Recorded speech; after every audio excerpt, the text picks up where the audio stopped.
coming in. Yeah, flex, I just wanna win. Yeah, LABB, who we running with. Yeah, 2233, I'm on 10 again.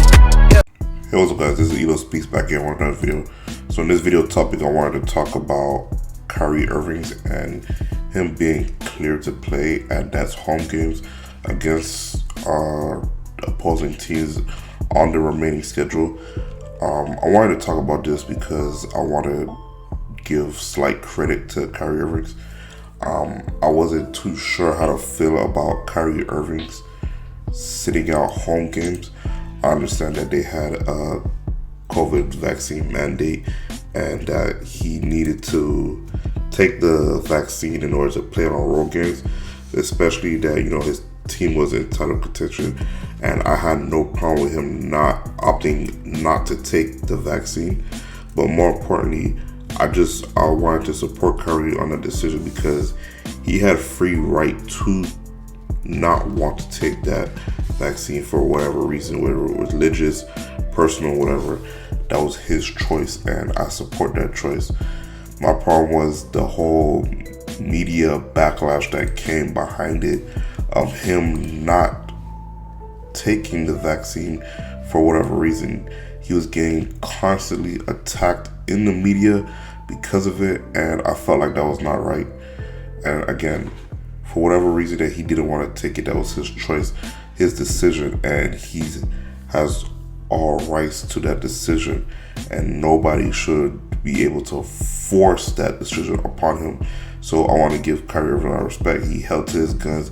He didn't fold under the pressure. He didn't crack, nothing. He said he's not taking the vaccine, and he stuck to that.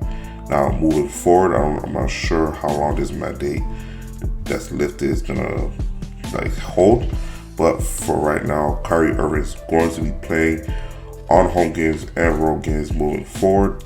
So that's good news for the the Brooklyn Nets, my apologies. For the Brooklyn Nets moving forward in their season, because they've been struggling lately. KD has came back from injury, so that's a good thing. And now you have Kyrie Irving able to play home and road games and not be a part-time player no more. So the only thing that is left is for Ben Simmons to come back from whatever particular injury that he's dealing with, whether it's back or psychological. Once he comes back and the team is fully healthy, they can make a playoff run and see if they could contend for a title. And that's where I want to congratulate Kyrie, because I've watched multiple sports pundits such as Stephen A. Smith, Shannon Sharp, and etc.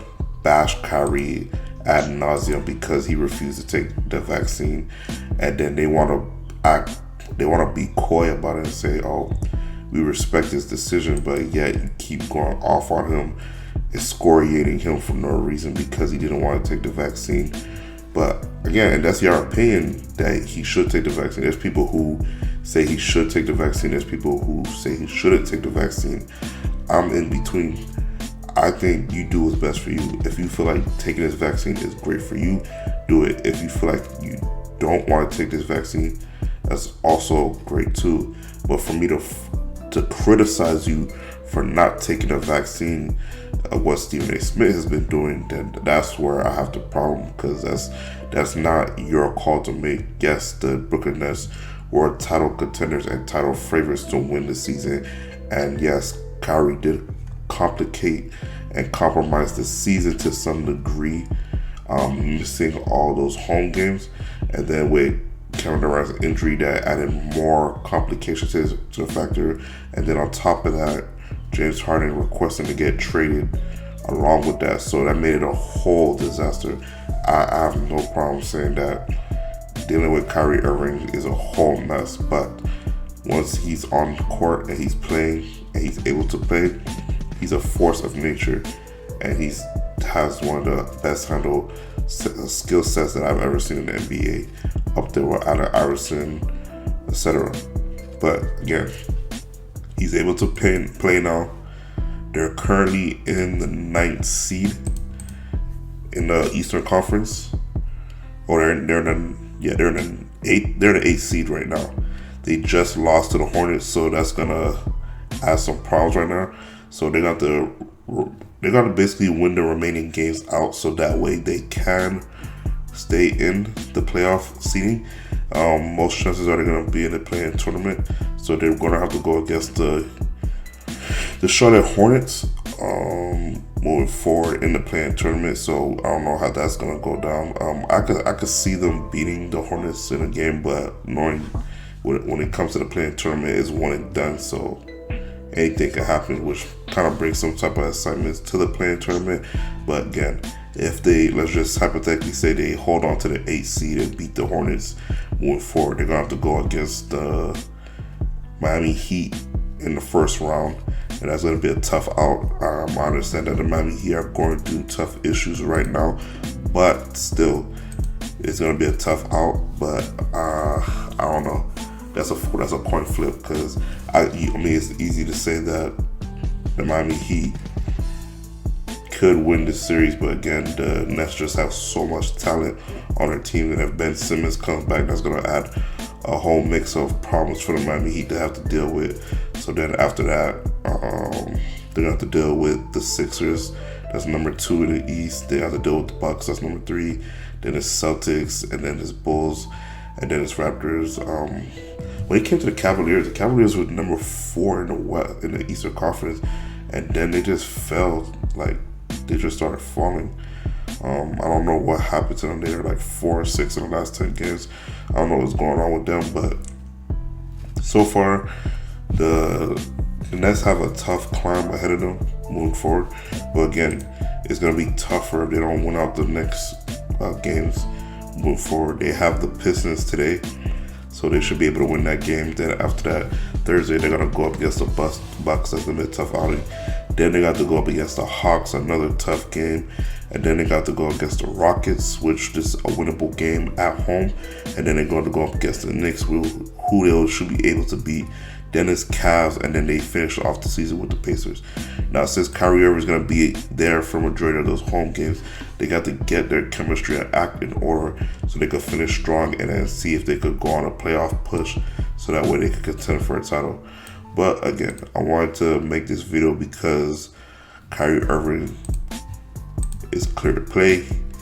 He stuck to his guns. He stuck to his word. He said he's not taking a vaccine. I'm happy for that he did that. He did what a lot of players wouldn't have done, and he's able to play because of it. And now that he's able to play because of it, a lot of the media members, such as Stephen A. Smith and others, look like fools because he's able to play now. All that talking and chirping that they were doing now is all for naught, because now he's gonna be able to play.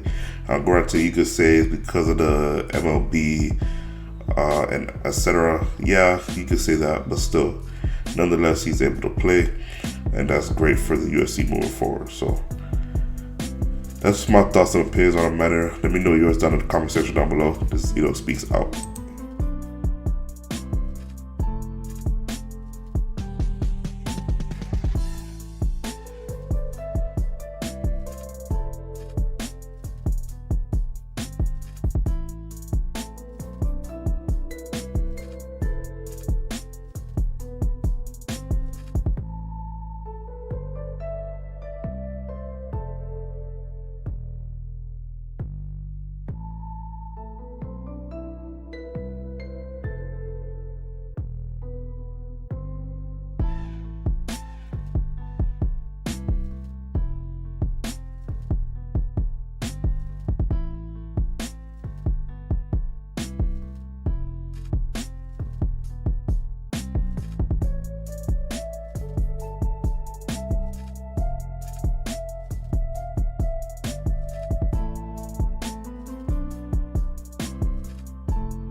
coming in, yeah.